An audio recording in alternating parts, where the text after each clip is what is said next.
जय श्री गणेश।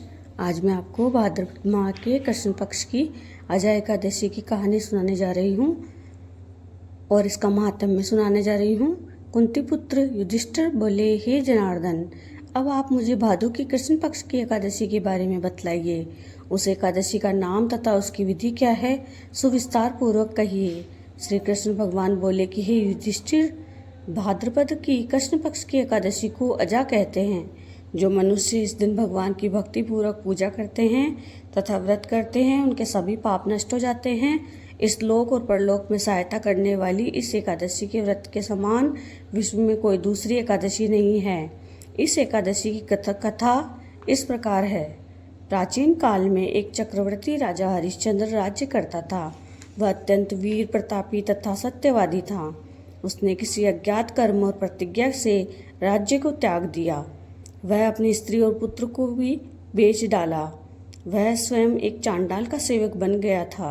उसने इस चांडाल के यहाँ कफन लेने का काम किया, परंतु उसने इस आपत्ति के काम में भी सत्य को न छोड़ा। जब इस प्रकार रहते हुए उनको बहुत वर्ष व्यतीत हो गए तो उसे अपने इस नीच कर्म पर बड़ा दुख हुआ और इससे मुक्त होने का उपाय खोजने लगे। वह उस जगह सदैव इसी चिंता में लगे रहते कि मैं क्या करूं। एक समय जब वह चिंता कर रहे थे, गौतम ऋषि वहां आए।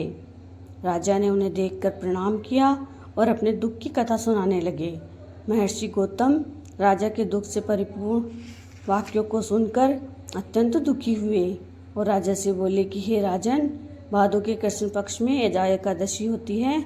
तुम इस एकादशी का विधिपूर्वक व्रत करो तथा रात्रि में जागरण करो, इससे तुम्हारे समस्त पाप नष्ट हो जाएंगे।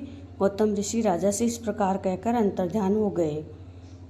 हे राजन, यह सब एक अजय एकादशी के व्रत का प्रभाव था। जो मनुष्य इस व्रत को विधिपूर्वक करते हैं तथा रात्रि जागरण करते हैं, उनके समस्त पाप नष्ट हो जाते हैं और अंत समय स्वर्ग को जाते हैं। इस एकादशी की कथा के श्रवण मात्र से अश्वमेध यज्ञ का फल प्राप्त होता है। ईश्वर को